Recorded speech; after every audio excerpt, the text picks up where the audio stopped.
We all have dark periods in our lives. We all face difficulties that seem insurmountable. We all encounter setbacks. And when we do, we're often tempted to throw in the towel. Most philosophers have tried to help us to reduce the amount that we suffer. They've offered consoling advice on how to make the pain go away. But there was one philosopher with a far more bracing take on the subject. Friedrich Nietzsche believed that all varieties of suffering and failure were to be welcomed by anyone seeking happiness. We should regard them as tough challenges to be overcome, in the same way as a climber might tackle a mountain. Almost alone among philosophers, he thought it was an advantage to have serious reversals in life. He wrote, "To those human beings who are of any concern to me, I wish suffering, desolation, sickness, ill-treatment, indignities, profound self-contempt, the torture of self-mistrust, and the wretchedness of the vanquished." And to understand what Nietzsche meant, it helps to scale one of his favorite mountains, Piz-Corvatsch, high in the Swiss Alps.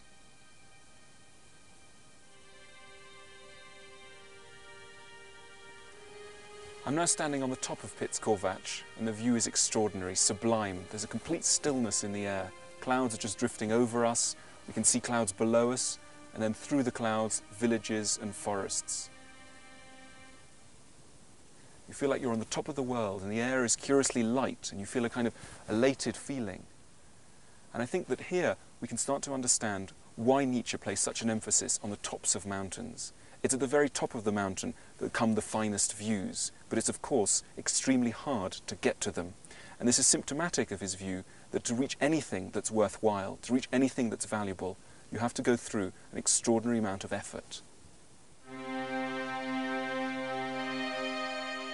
Friedrich Nietzsche certainly knew a lot about effort, both physical and mental. His life was one of exceptional hardship. He constantly struggled against illness, dizziness, headaches, vomiting, probably all symptoms of the syphilis he picked up in a Cologne brothel as a student. He was forced on a restless journey around Europe in search of somewhere where the climate wouldn't upset his delicate constitution. And the place that best agreed with him was Sils Maria, high in the mountains in the southeastern corner of Switzerland.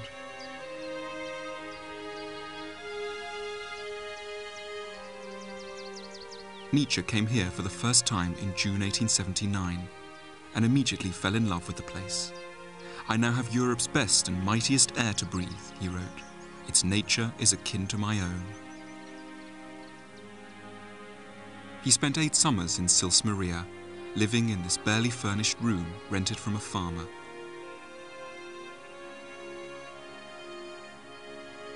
It was here that he worked on some of his most important books, including Thus Spoke Zarathustra, Beyond Good and Evil, and Twilight of the Idols.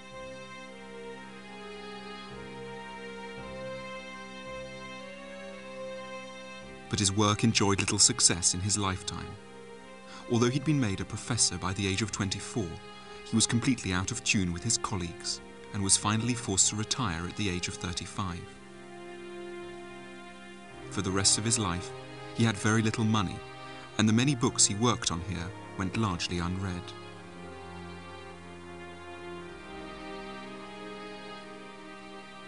He lived a life of routine. He would rise at 5 in the morning, write until midday, and then take walks up the huge peaks that necklace the village.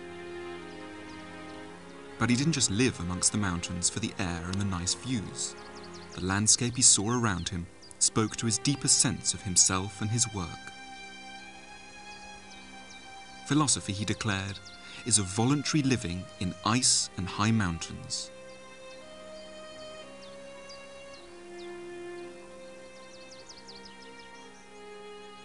Nietzsche's love life was as disastrous as his professional career. All his attempts to seduce women were in vain. Many were frightened by his large moustache, and he confessed to feelings of appalling loneliness. He wrote to a married friend, "Thanks to your wife, things are 100 times better for you than for me. You have a nest together. I have, at best, a cave."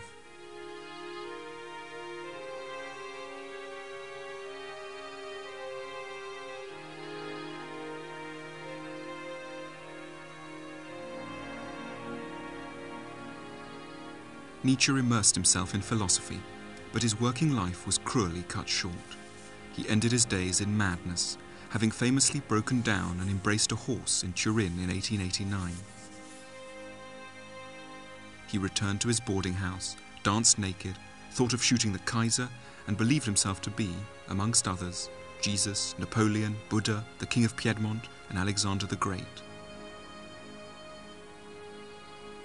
He was bundled into a train to Germany and put into an asylum, where he was looked after by his sister and his elderly mother until he died 11 years later at the age of 56.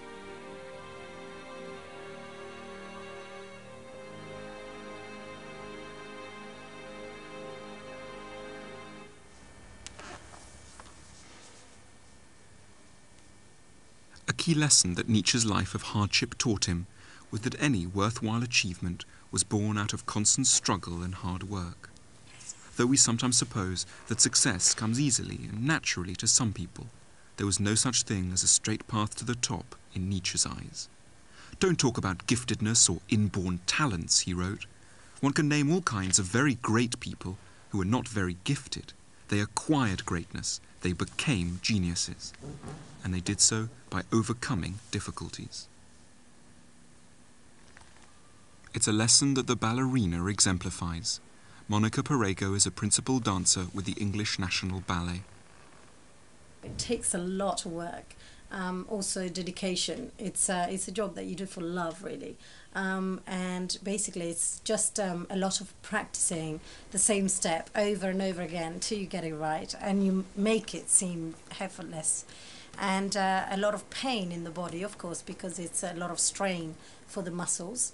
And pain on the feet, obviously, because you've got these lovely pointers on, which look really nice, but they're quite painful sometimes. How much does it hurt? I mean, it's hard to imagine. Well, it depends. You go through phases, really, but you do get a lot of blisters, and you do get aches and pains all the time. All the time? Oh, yeah, pretty much, especially backs and, I mean, it's personal, but backs and calves, and that's the worst.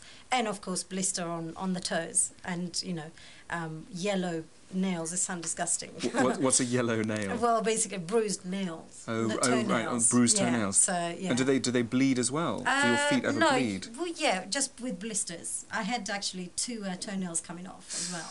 Goodness me. And for example, just we were at the Royal Albert Hall in June, and I've been off sick for a while, and I had to come back and go straight into Swan Lake rehearsal.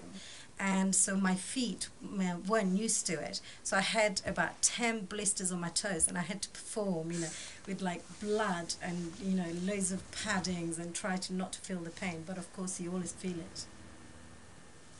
Nietzsche said that without pain, without going through pain, there could never be any gain, and that anything that's worthwhile doing in life is going to take you through some awful things. Do you think that's right? It's right in our career, for sure. Definitely. Because it is so straining, but the satisfaction at the end of a performance or at the end of someone's career, it's so amazing that no aches and pain would, you know, take that amazement away from it, you know. The pain was worth it. Oh yes, definitely.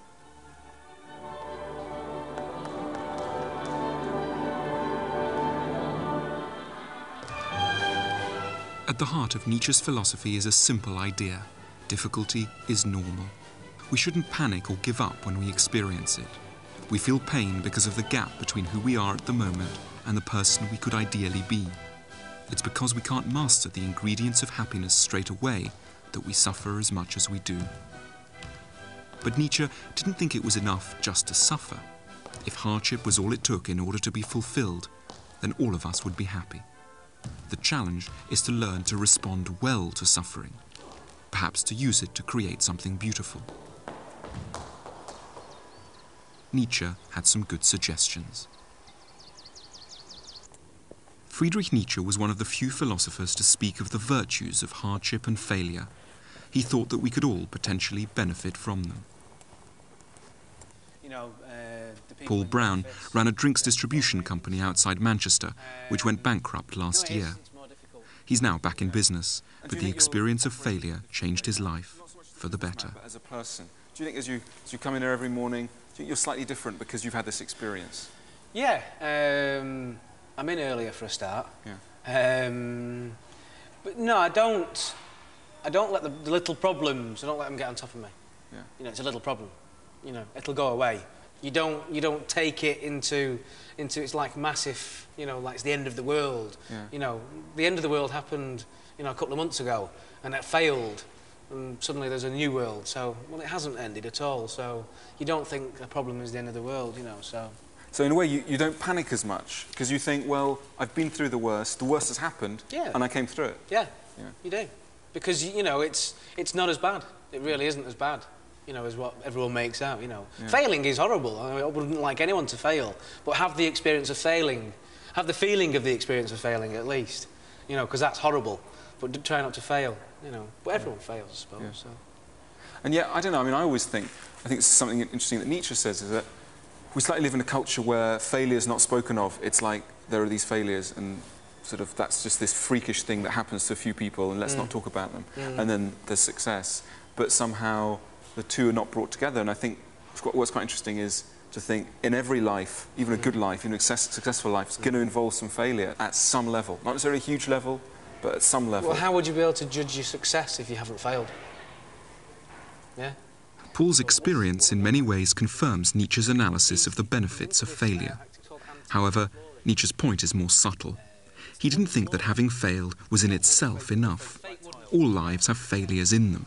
What makes some lives fulfilled as well is the manner in which failure has been met. It's a surprising fact about Nietzsche that for a time he wished to abandon the bookish life in favour of becoming a full-time gardener. The plan never really came off, but cultivating plants taught him an important lesson. Nietzsche thought that we should look at many of our problems like gardeners. Now, gardeners come across a lot of plants with very ugly roots. If we take this one, I think it's a particular monster. Look at that, fairly ugly. But what gardeners are able to do is to cultivate something that looks initially very ugly into something very beautiful. Look at this, rather stunning. And Nietzsche thought this was a kind of metaphor for what we should do in our own lives. That is, take situations that look initially very horrible, very dark, and grow out of them something beautiful. There's something very uplifting about Nietzsche's botanical view of our problems. Even our most negative, ugly, dark feelings can be cultivated to produce something fruitful, but it's entirely up to us to make this happen. Envy, for example, might just lead to bitterness, but could, if properly trained, spur us on to compete with a rival and produce something wonderful. Anxiety might make us panic, or it might blossom into an accurate analysis of what's wrong, and so to peace of mind. And that's why Nietzsche wished misfortune on his friends, because he believed that hardship was a necessary evil out of which, if these friends were skilled, they might be able to harvest beautiful things. Would you ever wish failure on your friends? No.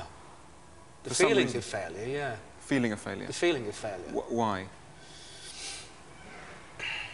Because the feeling of failure is horrible, and the feeling of making it again afterwards, just it puts it into context on how bad it feels to fail. You know, so the feeling afterwards is so much better. Have you ever been to Naples? No. No. Okay, well, Nietzsche went to Naples, and Nietzsche says, in order to get great happiness from life, in order to harvest great happiness, you've got to live dangerously, he says. And he advises you to build your homes on the slopes of Mount Vesuvius, which is a slightly reckless thing to do. Reckless, but it's a beautiful view. You see the sea, you get a wonderful view.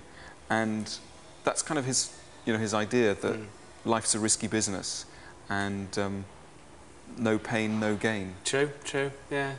You've got to take a chance at some point, I think. You know, because if you don't take a chance, then how will you ever know? I mean, the views could be absolutely fantastic, but if you say to yourself, if it erupts, you know, but the problem's a landslide, well, you'll never know if the views are that good. And the views could, you know, make up for that risk, that danger. If Nietzsche gave some thought to what some good responses to problems might be, he also castigated what were, in his view, the disastrous ones. One of the worst was to head for the pub.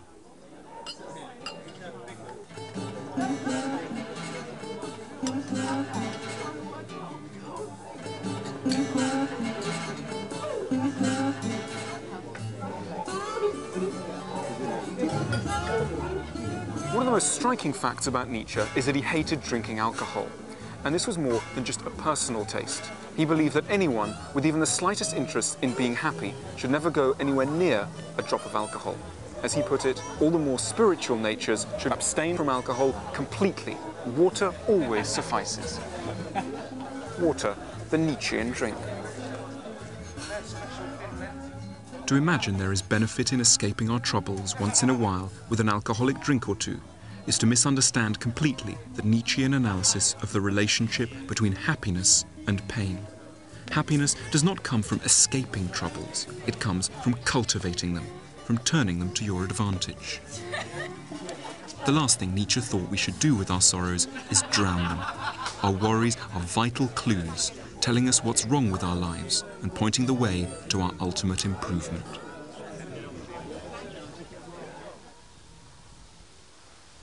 Nietzsche was born in the tiny village of Röcken in what used to be East Germany.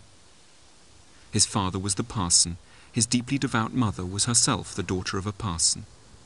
The philosopher adored his father and must have been deeply shocked when he died suddenly when Nietzsche was only 4 years old. The loss was to haunt him throughout his life. One of his first actions when he finally earned a little money after winning a court case against a publisher was to buy a large headstone which now covers his father's grave.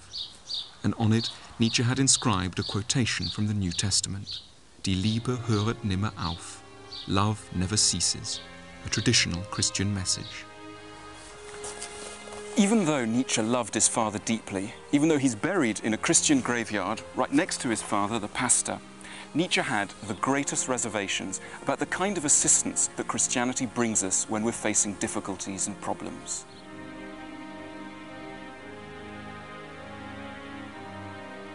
It's striking to visit the house where Nietzsche was born, right under the shadow of the Lutheran church where his father preached, completely unchanged since he lived here. Little Nietzsche must have grown up breathing an intensely religious atmosphere.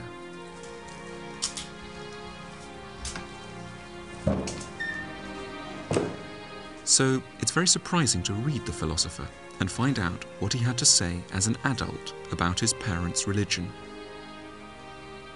One does well to put gloves on when reading the New Testament.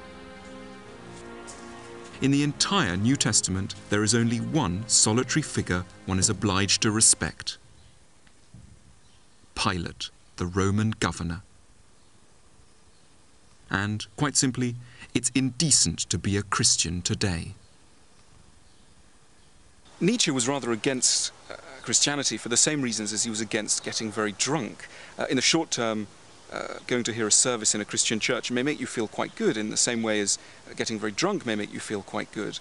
But in the long term, Christianity, in Nietzsche's eyes, dulls pain. And in this way, it also dulls the energy that pain can give us to overcome problems and so reach real happiness. There are undeniably certain differences between a pub and a church. But Nietzsche insisted that there were great similarities between the consolation available in both places. It seemed to him that the New Testament tried to make us feel better by saying that many things we thought of as problems are not in fact problems at all, but rather assets. To anyone worried about being too timid, the New Testament advises, "Blessed are the meek, for they will inherit the earth." To anyone worried about not having any friends, the New Testament says, "Blessed are you when men hate you, when they exclude you and insult you." And to anyone who worries about not having enough money and who envies those who do, the New Testament has these soothing words. "It's easier for a camel to go through the eye of a needle than for a rich man to enter the kingdom of God." Nietzsche took such words to be catastrophic. Like alcohol, Christian counsel might dull pain, but it will also weaken the resolve to overcome the problem from which the pain has arisen. So how would Nietzsche have preferred Christians to behave when faced with difficulties? Chiefly by not pretending that they didn't want the things that were difficult to get. Nietzsche had a host of difficulties.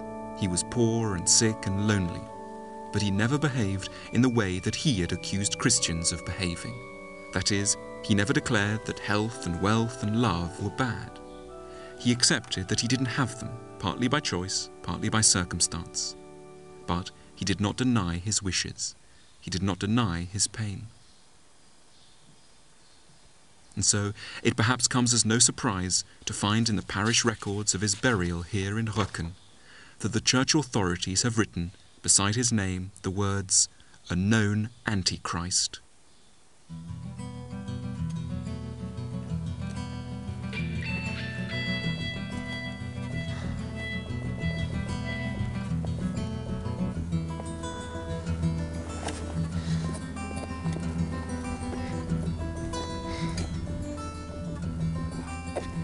Although his life was hard, we shouldn't think that Nietzsche was miserable all of the time. On the contrary, he often talked about fulfillment, particularly when he was here in the mountains. But when he does talk about fulfillment, he's thinking of something richer than the sort of cosy well-being we might imagine. He writes sarcastically about people who are addicted to the religion of comfortableness. He calls them small, mean people, hiding in forests like shy deer.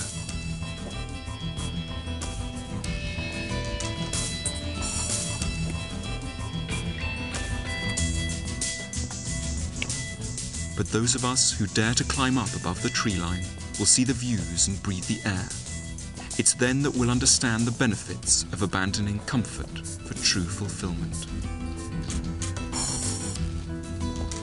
As Nietzsche famously said, "That which does not kill me makes me stronger."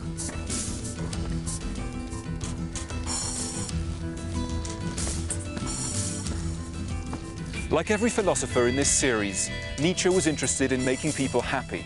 However, unlike every other philosopher in this series, he believed that extremes of pain were a vital component in reaching the kind of happiness he had in mind.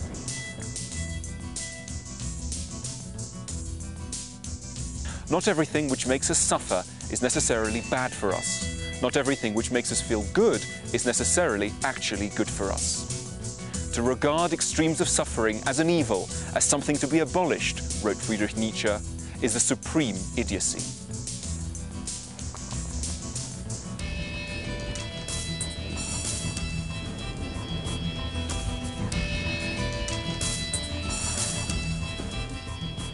En dit was de laatste aflevering van Gids voor het